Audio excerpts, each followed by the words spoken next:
Good morning. आज online व्याख्यान series का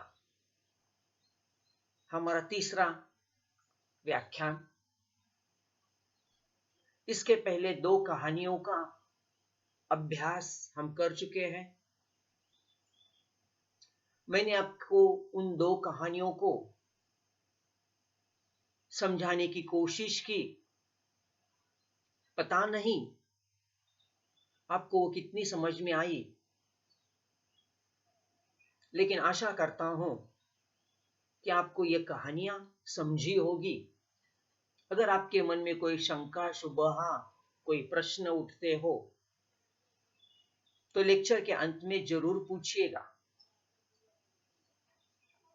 आज हम कथा संचयन इस किताब की तीसरी कहानी,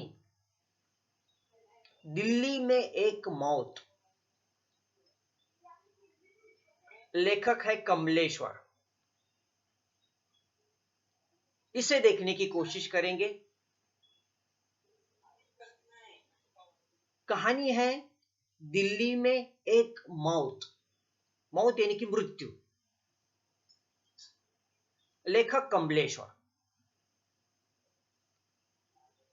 कहानी में पहुंचने के पहले जिसने कहानी लिखी, उस लेखक, उस रचनाकार को अगर हम समझकर नहीं लेंगे तो कहानी समझने में कोई भूल होने की संभावना होती है। लेखक कमलेश्वर आधुनिक युग के उन रचनाकारों में है। विशेषतः हिंदी कहानी के क्षेत्र में साठोत्तरी कहानी के बाद एक जो नया आंदोलन शुरू हुआ, उस आंदोलन का नाम है नई कहानी। और इस नई कहानी के उन्नायकों में जिसने यह आंदोलन शुरू किया, उसमें हंस पत्रिका के बहुत बड़े लेखक राजेंद्र यादव, नंबर 2 मोहन राकेश, और तीसरा नाम आता है कमलेश्वर का। इन तीनों ने मिलकर हिंदी भाषा में, हिंदी साहित्य में एक नई कहानी का प्रारंभ किया। आपके मन में प्रश्न उठना स्वाभाविक है, ये नई कहानी, इसका अर्थ क्या? क्या पहले की कहानी पुरानी थी, इस कारण ये नई कहानी का दौर आया?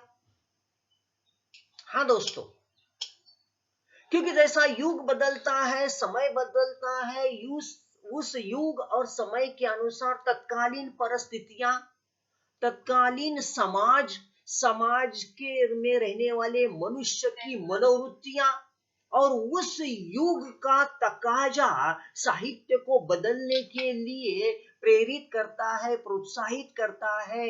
इसी कारण अब इस नई कहानी का जन्म हुआ। नई कहानी क्या है? नई कहानी है नए युग के, नए मनुष्य के, नए मस्तिष्क की नई अभिव्यक्ति, नई भाषा शैली में नए ढंग से जो प्रकट करती है, उसे कहा गया नई कहानी। क्योंकि देखिए 1960 के बाद हमें आजादी मिल चुकी थी। उस आजादी के आंदोलन के लिए कई हिंदुस्तानियों ने अपनी जान की बाजी लगाकर संसार तबाह करके इस तरह से हंसते हंसते कि कईयों ने उस फांसी के फंदे को गले लगाया, अपनी जान कुर्बान की और इस देश को गुलामी की बेड़ियों से मुक्त किया। हाँ, किसके लिए? स्वतंत्रता प्राप्त करने के लिए। सपना था कि राम राज्य आएगा। इस देश का जो आम आदमी है, इस देश के समाज को उसकी बुनियादी आवश्यकताएं, रोटी, कपड़ा, मकान, आरोग्य और शिक्षा की सुविधाएं प्राप्त होगी। लेकिन 1960 तक आते आते 1970 में हम भारतीयों ने, हम हिंदुस्तानियों ने जो सपना देखा था, वो सपना उसका चूर चूर होता है, उसका स्वप्न भग्न होता है और उसके सारे सपने टूट जाते हैं। फर्क कुछ भी नहीं पड़ा कि गोरे अंग्रेज चले गए और इस देश के काले अंग्रेज सत्ता पर बैठ गए।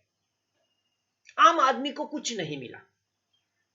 और इस कारण ये नई कहानी नए युग के नए मनुष्य की नई शब्दावली नए ढंग से अभिव्यक्त करती है। अब मनुष्य बदला है, उसकी आवश्यकता बदली, उसकी मांगे बदली, नया युग बोध आया कि अब पढ़ लिखने के बाद उसे नौकरी की आवश्यकता है, उसे रोजगार चाहिए, उसको अच्छी शिक्षा मिले, उसको आरोग्य की सुविधा प्राप्त हो, उसे रोटी कपड़ा और मकान के साथ साथ अब उसे स्वास्थ्य, शिक्षा, मनोरंजन। देखिए, रोटी कपड़ा मकान, उसके बाद स्वास्थ्य, शिक्षा, मनोरंजन, उसके बाद सड़क, बिजली, पानी। अब तीन की जगह 9 आवश्यकताएं हुई और अब तक कोई भी सरकार इन 9 आवश्यकताओं को पूरा नहीं कर सका। और वही बातें, उस मनुष्य का दर्द, उस आम आदमी की पीड़ा, उसका दुख इन नई कहानीकारों ने अपने साहित्य में लिखा और यह कहलाता है नई कहानी। कमलेश्वर ने एक बहुत बहुचर्चित और लोकप्रिय उपन्यास लिखा, उसका नाम है कितने पाकिस्तान। क्योंकि आजादी मिली एक वरदान के रूप में या शाप के रूप में। वरदान तो था कि हम मुक्त हुए, स्वतंत्र हुए, लेकिन एक शाप भी मिला कि इस हिंदुस्तान के 2 टुकड़े हुए, धर्म के आधार पर देश का विभाजन हुआ। मुसलमानों के लिए पाकिस्तान मिला और हिंदुओं के लिए इंडिया या भारत मिला, हिंदुस्तान मिला। ये सारी बातें बड़े सुंदर ढंग से, समर्थ रूप से कमलेश्वर ने कितने पाकिस्तान में लिखा। अब खैर, अब हम अपनी कहानी की ओर आते हैं।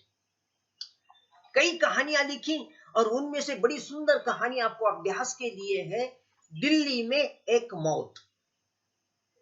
लेखक का नाम पुनः पुनः स्मरण में रखिएगा, कमलेश्वर।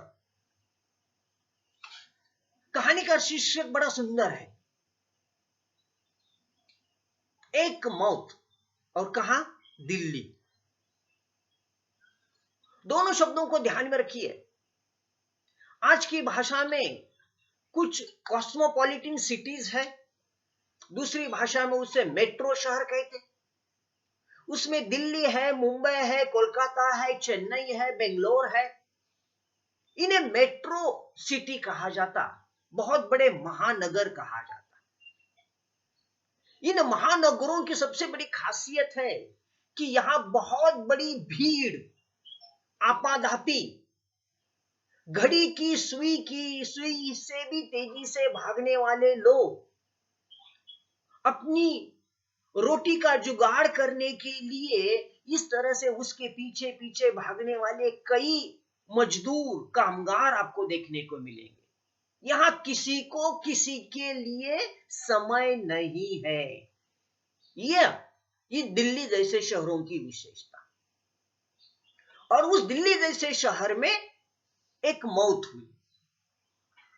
किसकी मौत हुई यह महत्वपूर्ण नहीं है, मौत यानी कि मृत्यु।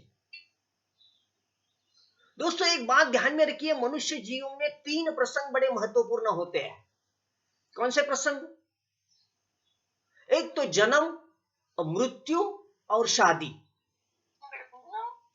ये ऐसे 3 घटनाएं और प्रसंग मनुष्य के जीवन में होती है कि जैसे ही मनुष्य का जन्म होता है, परिवार में बड़ी खुशियां, बड़ा आनंद होता है और इस खुशियों को बांटा जाता है आस पड़ोस, गली मोहल्ले, गांव में। कई लोग लड्डू बांटते, पेड़े बांटते, जिलाबियां बांटते और अपनी खुशियों में 4 चांद लगाते। वाजिब है, उचित है, सही है, क्योंकि खुशी हुई और अपने खुशी में, आनंद में दूसरों को, अपने गली मोहल्ले वालों को सम्मिलित करना। उसके बाद अंतिम प्रसंग पर आते हैं मृत्यु। कोई मर गया, मृत्यु हुई, तो मरने वाला आदमी कितना अच्छा था या बुरा था, इसे आजमाने की एक कसौटी सही है या गलत है हमारे समाज ने तय की। वो कसौटी कौन सी है कि उस मरने वाले की मृत्यु के बाद अंतिम संस्कार में कितने लोग सम्मिलित होते हैं। अगर अंतिम संस्कार में बहुत बड़ी भीड़ भाड़ है तो मरने वाला आदमी सज्जन था, समाज में लोकप्रिय था, गांव में उसको लोग मानते थे। यानी कि अंतिम संस्कार में इकट्ठा होने वाली भीड़ पर उसकी सज्जनता या उसकी लोकप्रियता निर्भर होती है।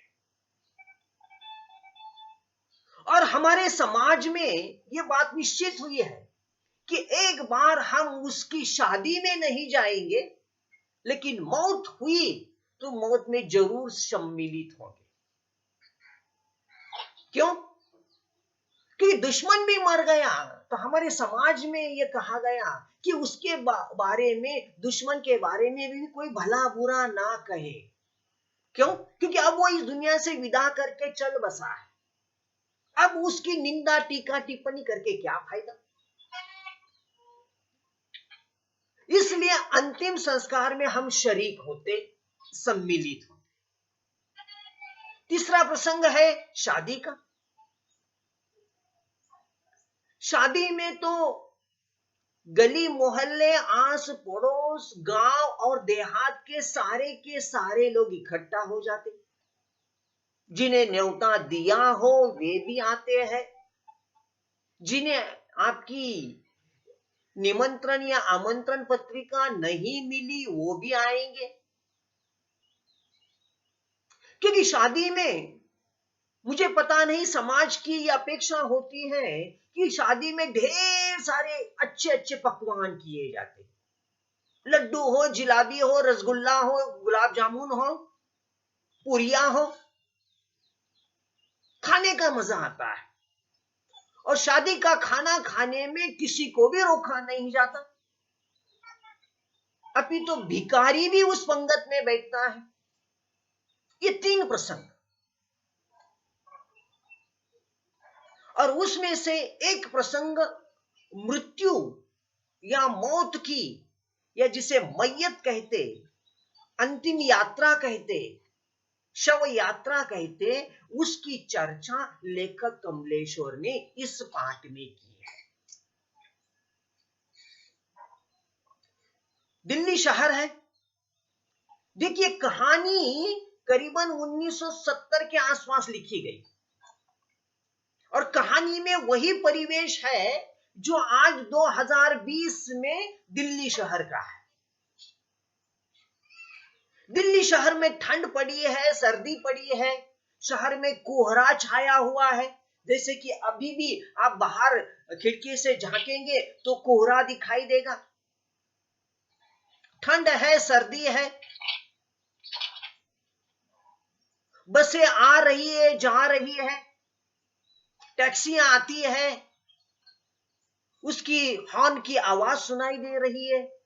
कई लोग अपने शिफ्ट में कोई काम करके घर वापस जा रहा है, कोई सवेरे की शिफ्ट के लिए बसों में, ट्रेन में, लोकल में चढ़ रहा है।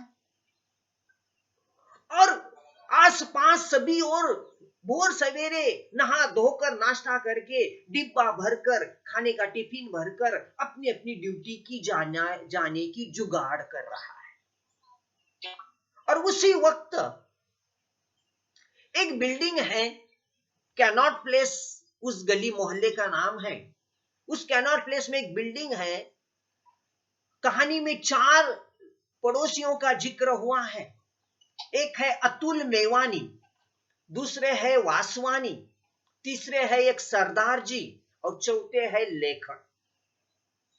उस बिल्डिंग में या उस मोहल्ले में सेठ दीवान चंद की मृत्यु हुई। उसकी खबर अखबार में छपकर आई थी। कल रात को मृत्यु हुई थी, आज सवेरे अखबार में खबर छपकर आई है कि भला भला इस तरह से भले मानस सज्जन पुरुष सेठ दीवान चंद, जो बड़े दानशूर थे, सज्जन थे, उनकी मृत्यु हुई और सवेरे 9 बजे उनकी अंतिम यात्रा या शव यात्रा निकाली जाएगी। जिन्हें सम्मिलित होना है वो सवेरे 9 बजे फला फला जगह पर इकट्ठा हो जाए। सूचना तो किसी की मृत्यु की तुरंत सभी गांव में, शहर में फैलती है। यहां तो अखबार में भी विज्ञापन आया। अब उस बिल्डिंग में रहने वाले ये 4 लोग, पुनः मैं आपको उनके नाम आपके सामने गिनाता हूं। अतुल मेवानी, दूसरे है वासवानी, तीसरे है एक सरदार जी और चौथे है लेखक स्वयं कमलेश। चारों को अपने अपने ड्यूटी पर जाना है, काम करना है, धंधा रोजगार पर जाना है, और उसी में किसी गली मोहल्ले गांव में मौत हुई, मृत्यु हुई। तो देखिए, मजबूरी होती है कि मजबूरी में हमें चाहकर न चाहकर भी उस अंतिम यात्रा में शरीक होना पड़ता। और फिर नौकरी करने वाले, धंधा करने वालों को उस दिन अवकाश, रजा या लीव पर जाना पड़ता। दुकान हो तो दुकान बंद करनी पड़ती और एक दिन का रोजगार चला जाता, धंधा डूबता। और नौकरी पर हो तो लीव डालनी पड़ती, रजा डालनी पड़ती। इस कारण हर कोई अब मृत्यु हुई है इसकी अंतिम यात्रा में जाने से बचने का प्रयास कर रहा है। देखिए, यह आधुनिक युग का मनुष्य कैसा है, कितना स्वार्थी है, कितना खुदगर्जी है कि किसी एक परिवार में मृत्यु हुई, दुख का पहाड़ उस परिवार पर टूट पड़ा है। वहां मायूसी है, उदासी है, सब लोग दुख में है और आस पड़ोस, गली मोहल्ले वाले ये बच रहे हैं कि कहीं हमें इस अंतिम यात्रा में जाना पड़े तो हमारा नुकसान होगा, हमारा सारा दिन खराब होगा। और ये चारों लोग इस तरह से उस अंतिम यात्रा में जाने से बच रहे हैं। इन चारों में लेखक स्वयं है। और लेखकों के बारे में कहा जाता है कि लेखक बड़े भावुक होते, संवेदनाशील होते, उदार मन के होते। उनका एक मन कह रहा है कि मानवता के नाते, इंसानियत के नाते, दूसरों के घर में दुख हुआ तो हमारे घर में भी दुख। क्योंकि प्राचीन काल में गांवों में एक कहावत थी कि सुख बांटने से बढ़ता है और दुख कहने से घटता है। दूसरों के सुख आनंद में भी शरीक हो जाओ और उसका सुख आनंद बढ़ाइए, और दूसरों के यहां कोई दुखद घटना घटी होगी तो उसमें भी सहानुभूति, सांत्वना बरतो, उसका दुख हल्का हो जाएगा। और इसी का नाम मानवता है, इसी का नाम इंसानियत है। क्यों? क्योंकि आज वो मर गया, कल मुझे भी मरना है, देर सवेर आपको भी मरना है। क्योंकि ये निसर्ग का चक्र, हर जन्म लेने वाले को मरना है, मृत्यु निश्चित है। हर किसी की शव यात्रा, अंतिम यात्रा निकाली जाएगी। हिंदू धर्मीय होगा तो उसे जलाया जाएगा, मुस्लिम होगा तो चाहे उसे दफनाया जाए। और ऐसे दुखद प्रसंग में भला कौन नहीं चाहेगा कि उसके अंतिम यात्रा में दुख में शरीक होकर उस परिवार का दुख हल्का करे। लेखक सोचता है कि मुझे जाना चाहिए, लेकिन अन्य लोग शव यात्रा में शामिल होने के लिए कारण ढूंढते हैं। और उसमें सरदार जी हैं, सवेरे सवेरे नहा धो लिया। सरदार जी को बहुत बड़ी दाढ़ी होती है, मूछें होती है। वो मूछों पर फिक्सो लगा रहा है ताकि मूछें चमके, क्योंकि हमने देखा कि बूट पर पॉलिश किया जाता है। उसके बूटों की भी पॉलिश हो रही है, मूछों की भी पॉलिश हो रही है। जो कोट पहनना है उस पर भी ब्रश घुमाया जा रहा है। पत्नी कहती आज मैं नीली साड़ी पहनूं या पीली साड़ी पहनूं। सरदार जी के यहाँ एक नौकर है, सवेरे नाश्ते में इस तरह से ब्रेड और मक्खन लाने के लिए उसे बाजार भेजा जा रहा है। दूसरे अतुल मेवानी है। ये अतुल मेवानी ऐसे थे कि दिल्ली शहर में पहली बार नहीं आए थे, नौसिखिए थे, पढ़े लिखे थे, बेरोजगार थे। उस वक्त सेठ दीवान चंद ने इस अतुल मेवानी को बड़ी मदद की थी, सहायता की थी। उसे मशीनें खरीदने और बेचने का धंधा शुरू करवा दिया। उसी बलबूते पर अतुल मेवानी को बहुत बड़ा कमीशन मिलता रहा। उसने अपना घर बसाया, शादी की, बच्चे हुए। वह भी अब उसी जिसने उसे अपने पैरों पर खड़े होने के लिए मदद की, ऐसे सेठ दीवानचंद की अंतिम यात्रा में शामिल होने से बच रहा है। वही बात वासवानी की भी है।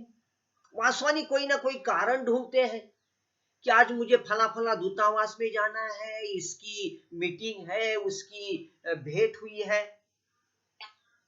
अब लेखक अकेले बचे कि मैं अंतिम यात्रा में जाऊं या न जाऊं। इस कश्मकश में लेखक फंसे हुए हैं। अब करे तो क्या करे? हर कोई समय टालने की कोशिश कर रहा है। लेखक की समझ में नहीं आ रहा है, ये तीनों लोग नहीं जा रहे हैं तो भला मैं क्यों जाऊं? या इंसानियत के नाते मुझे जाना भी चाहिए।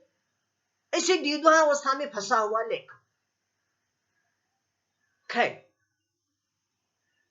लेखक कमलेश्वर ने बीच में एक प्रसंग छेड़ा है कि कुछ महीनों पहले ही सेठ दीवानचंद के घर में शादी हुई थी, उनके लड़की की शादी।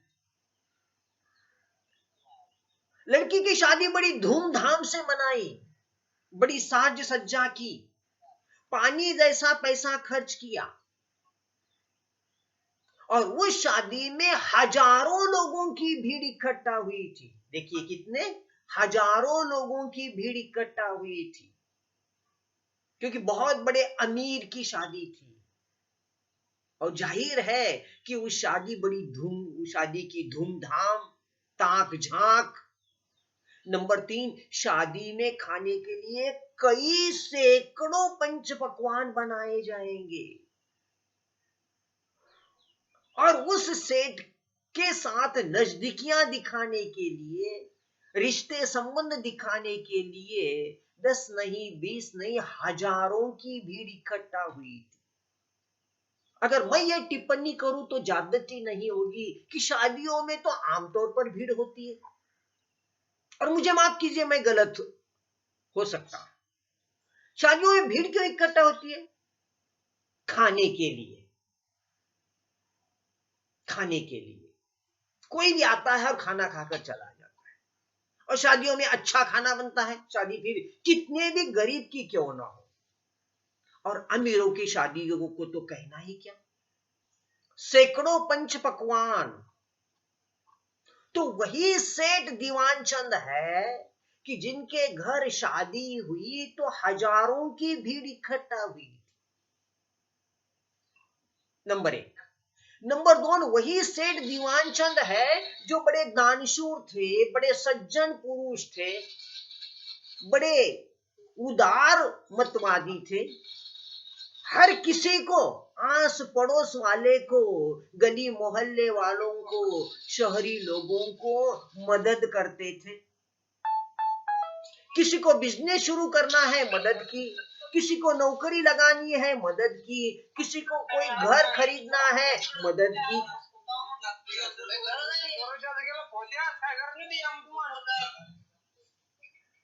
अपने माइक्रोफोन म्यूट कीजिएगा।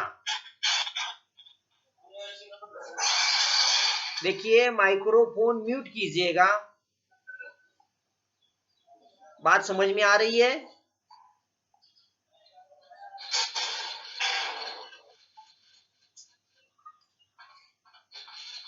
शादियों में हजारों की भीड़, और अब जब उनकी मृत्यु हुई तो उसकी अंतिम यात्रा में शामिल होने के लिए हर कोई ना कोई बहाना ढूंढ रहा है।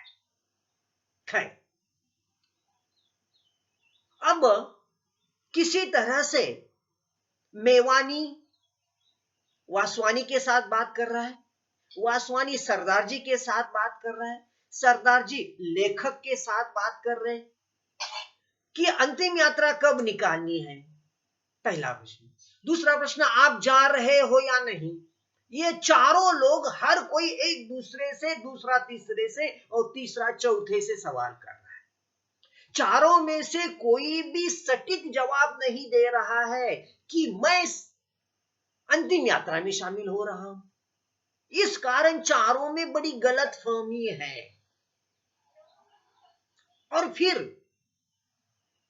एकाएक लेखक को लगता है बड़ी सरगर्मियां बड़ी है। सरदार जी कोट टाई पैंट पहनकर नीचे उतर रहे हैं। उनकी पत्नी नीली साड़ी पहनकर बहुत बड़ा मेकअप करके नीचे उतर रही है। वही बात अतुल मेवानी की है, वही बात इससे वासवानी की है।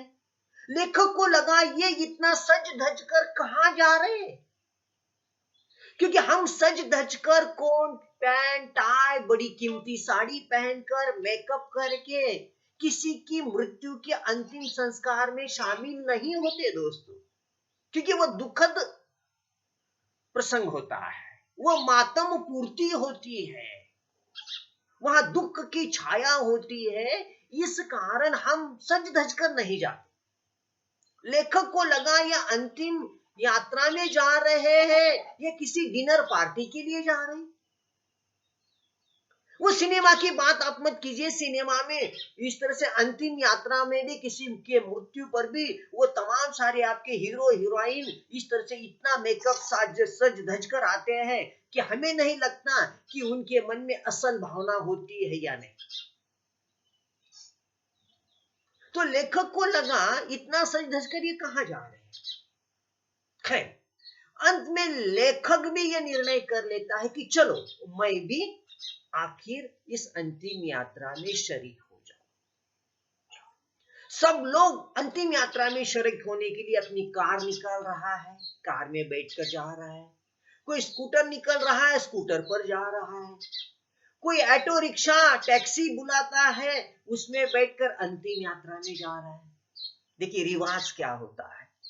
रिवाज ये होता है कि किसी की अंतिम यात्रा जब निकाली जाती है तो उस शव को कंधों पर लेकर उसे लिटाकर कंधों पर उसको घर से स्मशान घाट तक लिया जाता है, और उसके पीछे पीछे उस अंतिम यात्रा में शरीक होने वाले लोगों की भीड़ होती है। यह नया कौन सा फैशन आया कि किसी के अंतिम यात्रा में कोई टैक्सी से जा रहा है, कोई कार से जा रहा है, कोई ऑटो रिक्शा से जा रहा है, कोई स्कूटर से जा रहा है। फिर क्या वो मरने वाला 4 लोगों के कंधे पर उसे लिटाकर वो 5 लोग ही जाएंगे? नया फैशन, नया रिवाज, पता नहीं ये कब आया, कैसे आया, क्यों आया। चलिएगा, अंतिम यात्रा निकाली जा गई। कई लोग अपने अपने कार से टैक्सी से चले गए। लेखक अकेले बचे कि जो पैदल चलते उस अंतिम यात्रा के साथ चल रहे हैं। अंतिम यात्रा लिंक रोड से, आर्य समाज से होकर, कैनॉट प्लेस से होकर उन स्मशान घाट तक पहुंचती है। फिर वो तमाम सारे संस्कार, धार्मिक संस्कार वगैरह, उसकी कोई हमारी जरूरी नहीं है। लेकिन यहाँ आने वाले सब लोग अपने अपने फूलों की माला लेकर आते हैं, कोई गुच्छा लेकर आता है, कोई फूल लेकर आता है, कोई अगरबत्ती वहां जलाता है। उस मरने वाले का अंतिम दर्शन लिया जाता है और अंतिम दर्शन लेने के बाद विशेषता वहां इकट्ठा हुई नारियां अपनी पर्स से रुमाल निकालती, नाक पर रखती और थोड़ी रोने की आवाज करती। मैं जानबूझकर उन शब्दों का प्रयोग कर रहा हूं, रोने की आवाज निकालती। वह असल में रो नहीं रही है, वो रोने का बहाना बना रही है। आपकी भाषा में रोने का नाटक कर रही है। तो रोना चल रहा था, वो रो रही है और तुरंत अपनी नाक आंखें पोंछकर या उसका नाटक दिखाकर रुमाल को इस तरह से अपनी पर्स में रखती।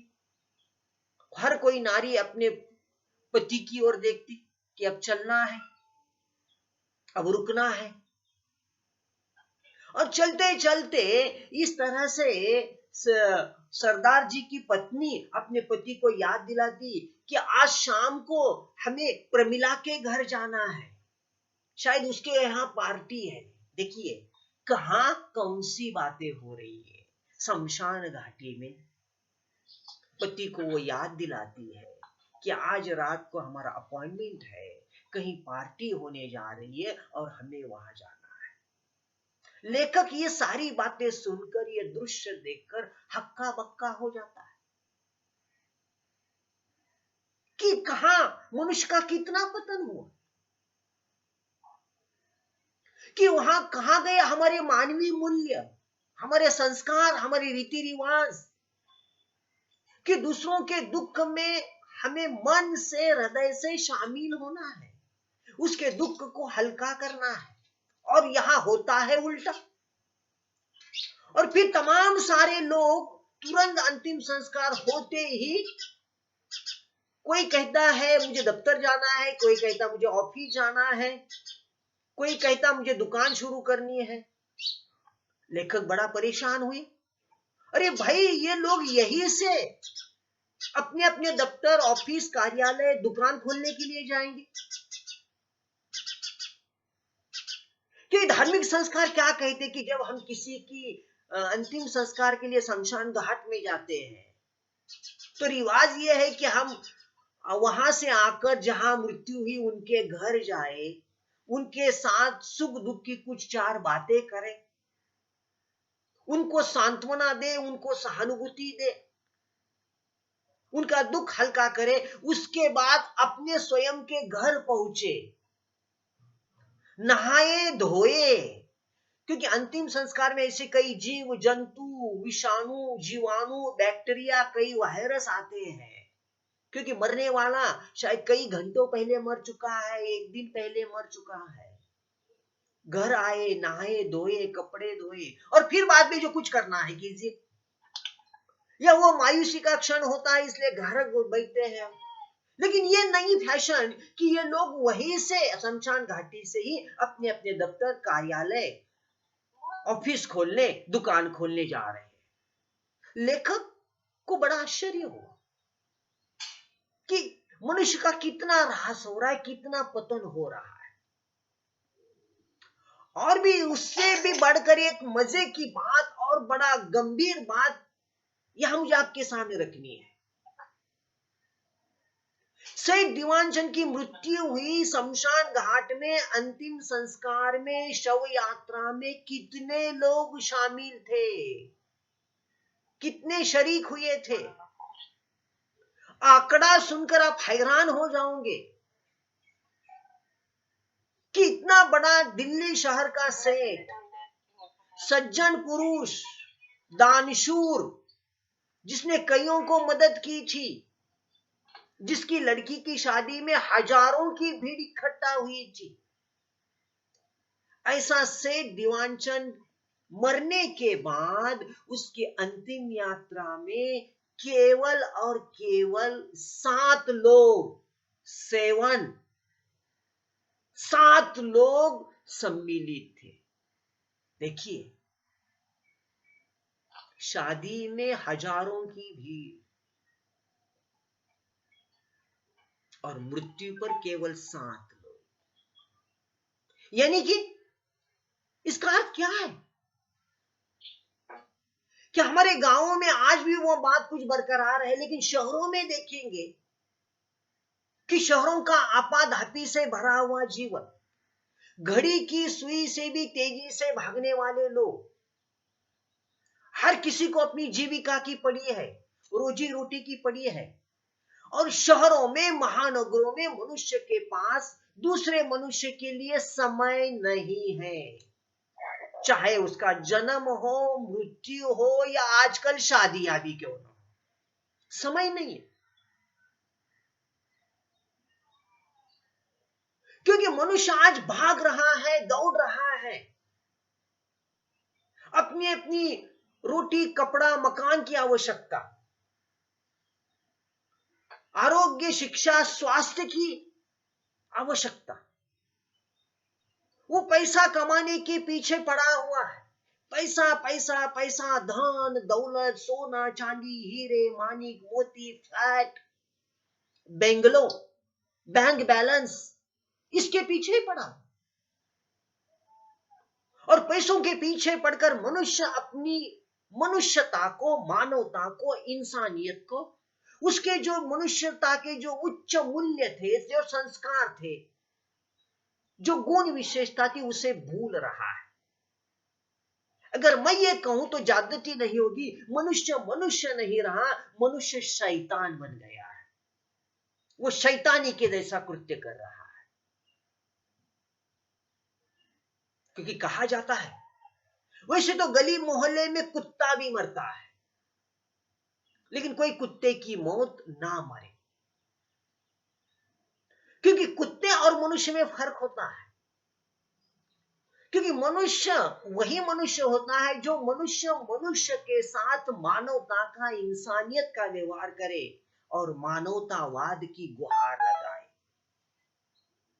और इसी के साथ यहीं पर यह कहानी खत्म होती है। कहानी ने हमें कौन सा संदेशा दिया? कहानी संदेशा देती है कि इस तरह से बड़े बड़े महानगरों में आज मानवता जो है, मूल्य है, आदर्श है, संस्कार है, उनकी भी मृत्यु हो रही है। और यही कारण है कि सेठ दीवानचंद की मृत्यु में केवल 7 और 7 लोग ही शरीक होते हैं। तो यहीं पर कहानी खत्म होती है। आपको इस कहानी को लेकर कोई शंका हो, कोई शुबहा हो, कोई प्रश्न उठते हो तो उसे जरूर पूछिए। आज पूछिए, नहीं तो कल के लेक्चर में पूछिए। तो इसी के साथ मैं आज का व्याख्यान को यही विराम देता हूं। धन्यवाद।